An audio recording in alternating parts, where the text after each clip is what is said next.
Hi, I'm Eva, and my life took an unexpected turn 5 years into my marriage with Oscar. We were just an ordinary couple, me, a teacher, and Oscar, a manager at an energy company. Life was simple, and we were happy, or so I thought. But everything changed when Oscar's dad passed away, leaving his mom, Maria, all alone in their big family house. One evening, out of the blue, Oscar said, "Eva, we need to talk." His voice was serious, which made me put down my phone and give him my full attention. "What's wrong? Is everything okay?" I asked, feeling a little worried. He took a deep breath before speaking. "It's about Mom. She's been all by herself since Dad died, and I think we should move in with her." My heart sank. Move in with Maria? The thought alone made me feel uneasy. Maria and I never really got along. We were like oil and water, never mixing well. "Oscar, are you serious?"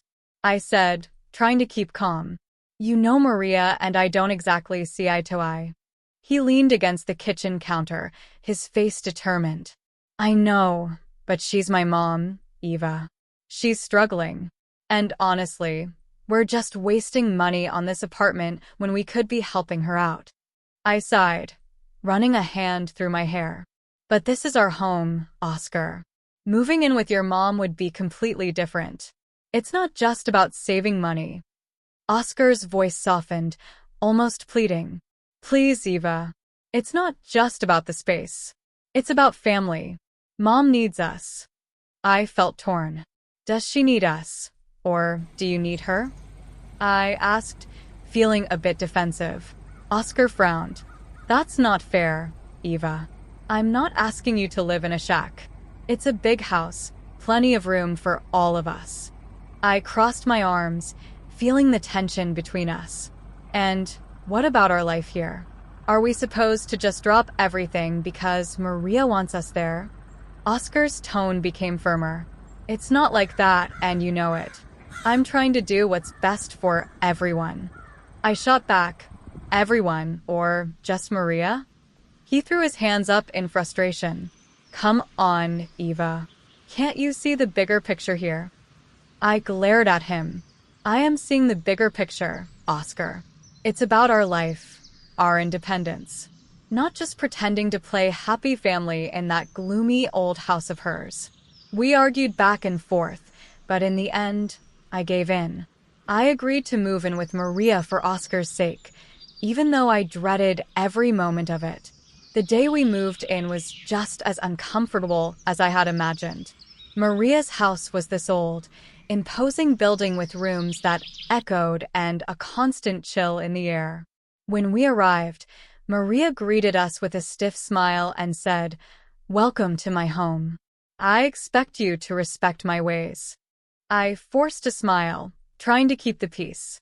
"Of course, Maria. We appreciate you letting us stay."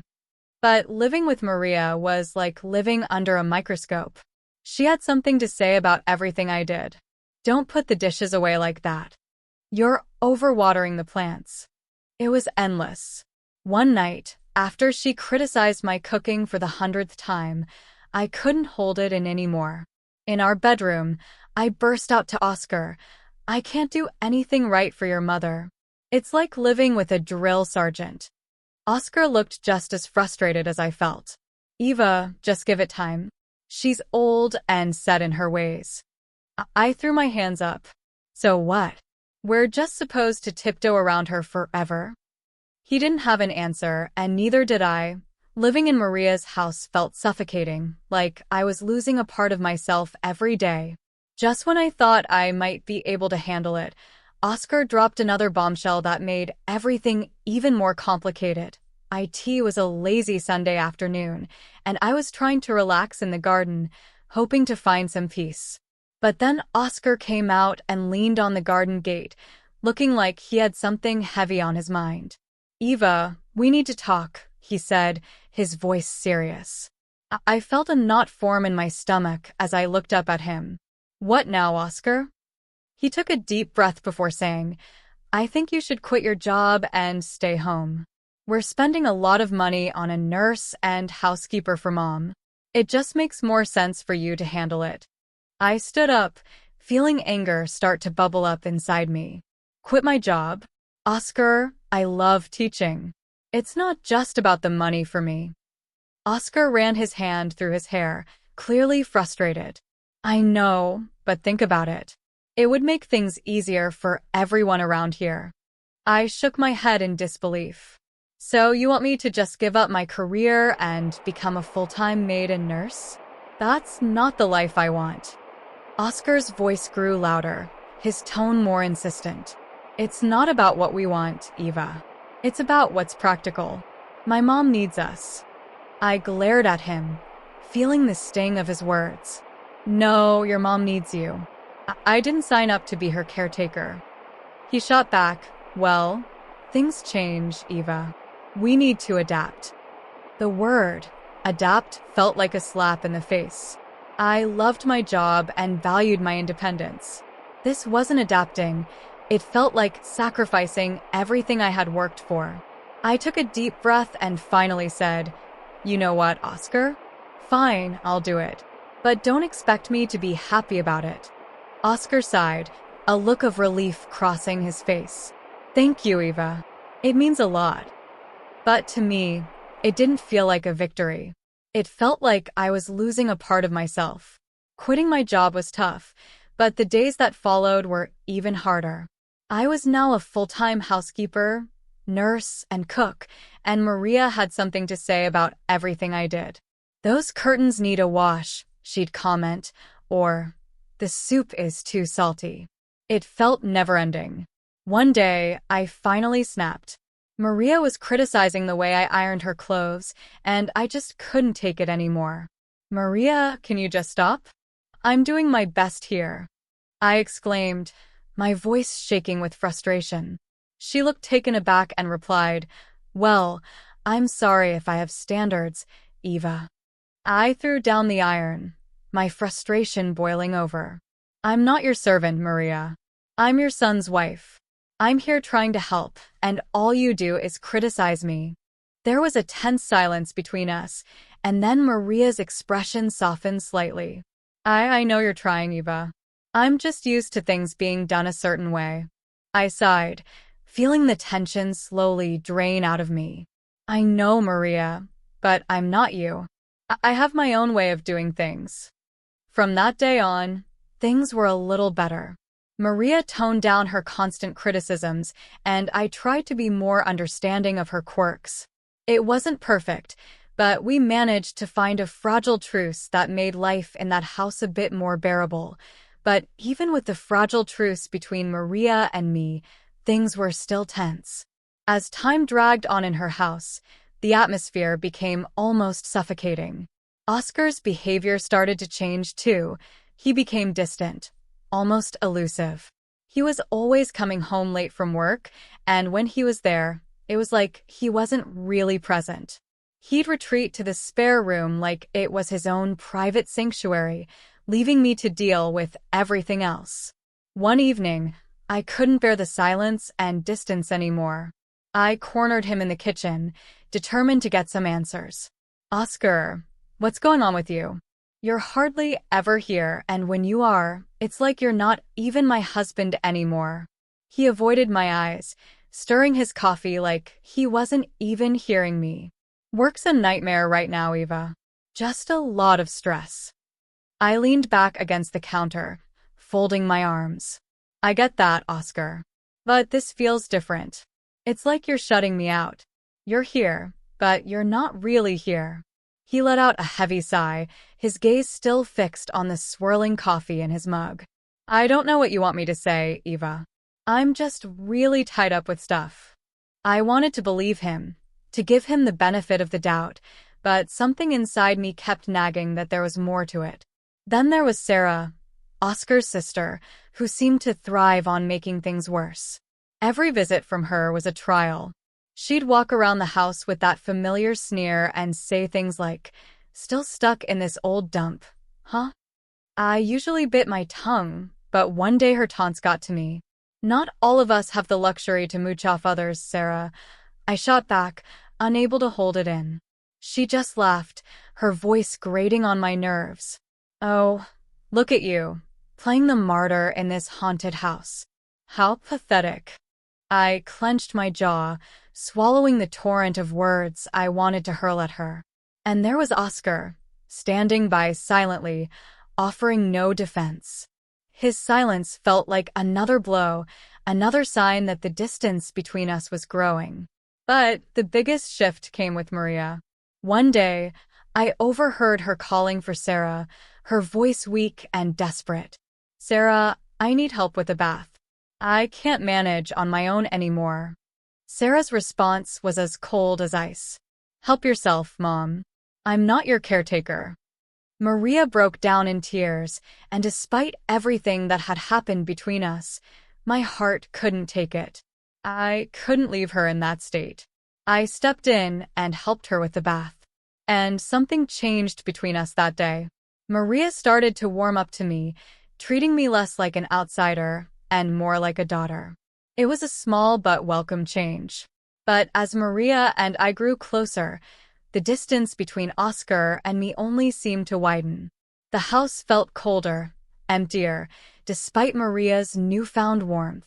The walls seemed to echo with the silence between Oscar and me, a chasm that grew with each passing day.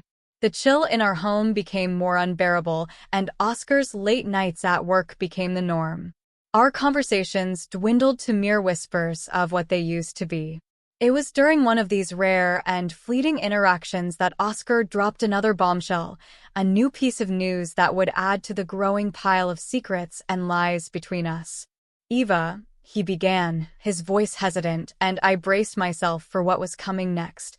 "I got an apartment near work," Oscar said, his tone casual, as if he were talking about the weather. I was in the middle of washing dishes and nearly dropped one in shock. "An apartment? Why on earth would you need that?" He leaned against the doorframe, avoiding my eyes. "It's just practical, Eva. Saves me the commute, especially with the late nights." A surge of anger and confusion welled up inside me. "And you just decided this without even talking to me? What are we, roommates now?" He shrugged, his indifference cutting deep. "I thought you'd be happy. Less stress about me coming home late."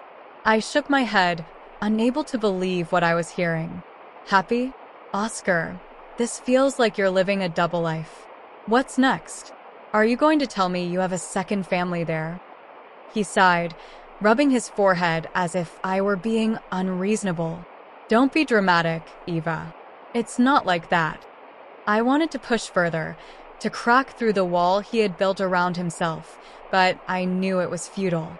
The conversation ended there, like so many of our conversations had lately, leaving me with a hollow feeling in my chest. The real shock came a few days later during a candid conversation with Maria. We were in the living room, sharing a rare moment of calm, when she suddenly dropped a bombshell of her own. "You know, Oscar didn't buy that apartment with his own money." I looked at her, puzzled. "What do you mean?" She hesitated before continuing. "He used my savings. He said it was an investment, even put it in my name." I felt my heart sink. "He's been using your money? And you're okay with this?" Maria shrugged, a sad look in her eyes. I couldn't say no. "He's my son. But I thought you should know." I was speechless. Oscar's secret apartment was one thing, but using his mother's savings and passing it off as an investment? It felt like the man I married was slipping away, replaced by someone I barely recognized, a stranger full of secrets and lies. A few days later, I confronted Oscar about it. "Oscar, why didn't you tell me the apartment was bought with your mom's money?" He was unapologetic, almost defiant. "Because I knew you'd react like this. It's an investment, Eva. It's not a big deal."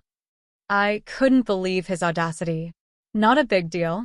You're gambling with your mom's savings and keeping it from me. What else are you hiding?" He turned away, ending the conversation with a dismissive wave. "You wouldn't understand, Eva. It's business." Business. That word felt like a chasm between us, an excuse for everything that was going wrong in our marriage. The walls of Maria's old, dreary house seemed to close in on me, their once vibrant colors now dulled by years of wear and neglect. Every creaking floorboard, every drafty window, seemed to whisper the same thing, that something was irreparably broken. Living in that house was draining the life out of me. What had once felt like a temporary arrangement had turned into a suffocating existence. And with every secret Oscar kept, every lie he told, the distance between us grew wider, until I wasn't sure if we could ever bridge the gap again. One morning over breakfast, I couldn't hold it in any longer. "Maria, have you ever thought about renovating the house?" I asked, hoping to bring some life into the place. It could use a bit of freshening up. Maria looked up from her tea, clearly surprised. "Renovate? I haven't thought about that in years. It's such a big task." I nodded, feeling a spark of enthusiasm. "I know, but it could really brighten up the place. Maybe we could start with a new coat of paint or some new wallpaper." Maria considered it for a moment, then sighed. "Well, I suppose it wouldn't hurt to bring some new life into this old house. But are you sure you're up for it?" I smiled, eager to take on the challenge. "Absolutely. It'll be a good change." And so, the renovation began. I threw myself into it, painting walls, choosing new wallpaper, and even attempting to restore some of the old furniture. It was hard work, but it felt good, like I was breathing life back into the house, and in a way, into myself. One day, while I was up to my elbows in paint, Oscar walked in. His expression was a mix of shock and disbelief. "What the hell, Eva? What are you doing to my mom's house?" I stood up, wiping sweat from my brow. "I'm renovating, Oscar. Like I told Maria, it's time this place got a little love and care." Oscar's face hardened. "You had no right to start changing things without asking me. This is my family home, not some DIY project." I felt my temper rise. "Your home? When was the last time you even cared about this place, Oscar? I'm doing something good here." He took a step closer, his voice rising with frustration. "You're overstepping, Eva. You always do this, take control, and push everyone else aside." I stared at him, incredulous. "Take control? Oscar, I'm trying to make this gloomy place livable. Maybe if you spent more time here, you'd see that." Before Oscar could retort, Maria walked in, her face stern. "What's all this noise about?" Oscar turned to her, his tone accusatory. "Mom, did you know about this? About her changing the house?" Maria looked from me to Oscar, then back again. "Yes, I did, and I'm glad she's doing it. This house needed a change, and Eva's doing a wonderful job." Oscar looked like he'd been slapped. "But it's our family home." Maria cut him off, her tone firm. "It's my home, Oscar, and I want this. Eva has every right to do what she's doing." Oscar stormed out of the room, leaving me and Maria in an awkward silence. I felt a mix of victory and sadness. The house was transforming, but the gap between Oscar and me seemed to only grow wider. Then, the day came when everything changed. Maria suffered a stroke, and our world turned upside down. I was there, watching helplessly as her words slurred and her body weakened. Panic gripped me as I called for help, my voice trembling with fear. At the hospital, the grim reality set in. Maria needed constant care. I looked to Oscar for support, expecting him to be there for his mother, but his reaction shocked me. His eyes were cold, distant, devoid of the concern I'd hoped to see. "Eva, I can't deal with this. I have enough on my plate," he said, his voice as cold as ice. I was stunned. "You can't deal with this, Oscar. She's your mother." He shrugged, his response cutting like a knife. "Yeah, and she's been a burden for years. This is just the cherry on top." I couldn't hide my disgust. "She's not a burden, Oscar. She's family. She needs us." His laugh was bitter, almost mocking. Us? No, Eva. She needs you. I've got other things to handle. I was left speechless, my respect for him sinking further than I ever thought possible. This was the man I'd married, the man who was now revealing himself to be a stranger, someone I barely recognized anymore. I took it upon myself to care for Maria. It was hard watching the once strong woman confined to a bed, dependent on others for every little thing. As I became Maria's primary caregiver, Oscar's visits grew rarer and his indifference more apparent. When he did visit, his time with Maria was short, and their conversations were brief and superficial. It was as if he was just going through the motions, ticking off a box on a list. Then Sarah came.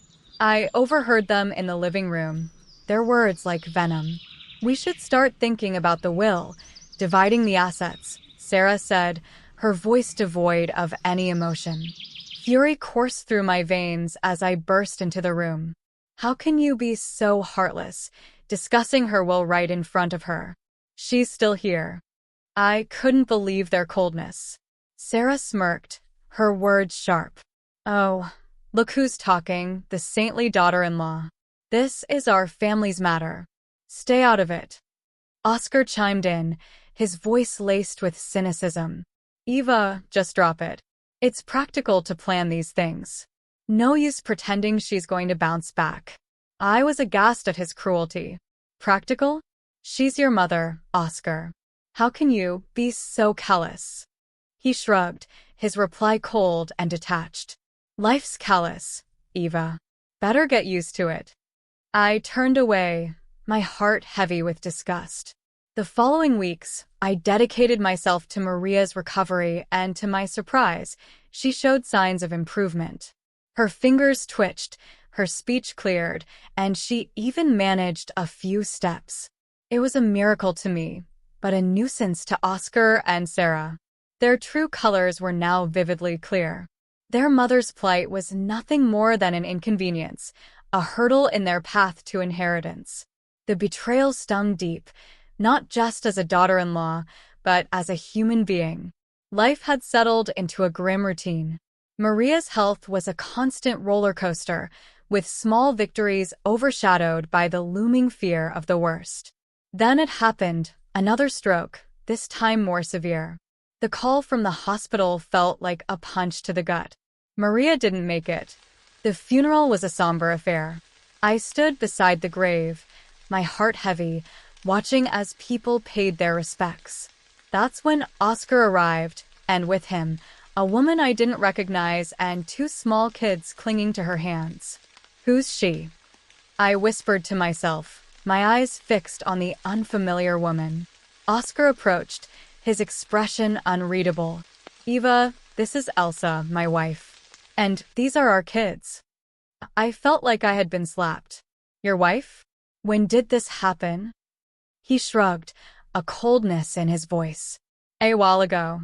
It's none of your business, Eva. I was speechless, my mind reeling. How could he have hidden this from me all this time, especially during everything with Maria?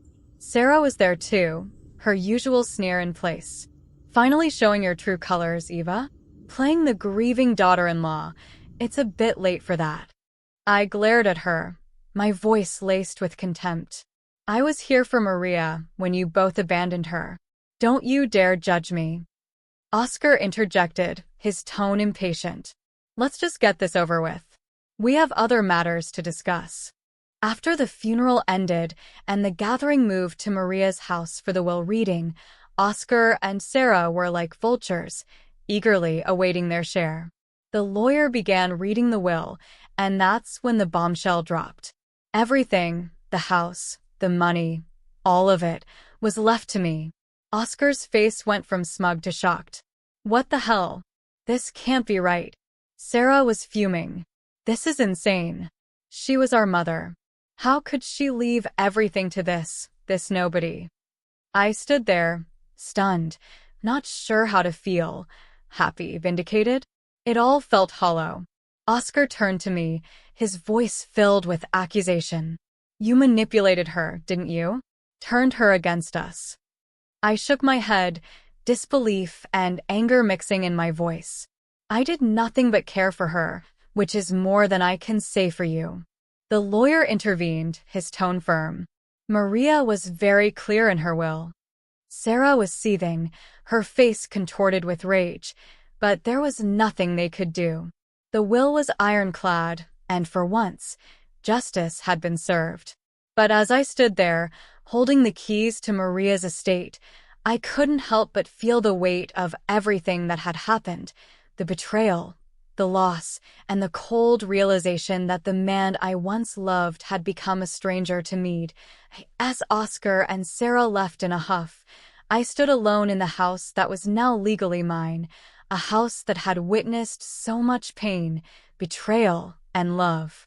The walls, once cold and uninviting, now felt different, almost as if they were echoing Maria's last wishes. I sat there, holding the will, still trying to wrap my head around everything. Maria had left it all to me, and Oscar and Sarah were raging mad about it. The next day, they returned, all fired up. You really think you can just take everything? Oscar burst out as soon as he stepped in. I looked up, tired but determined. Maria decided this, Oscar. It was her choice. Sarah, red in the face, yelled, You tricked a sick old lady. We won't let you get away with this. I stood up, fed up with their nonsense. Tricked? I was there for her, unlike you two. She chose to leave it to me. Oscar was fuming. So, you think you've beaten us? You think you can just snatch everything away? I let out a heavy sigh.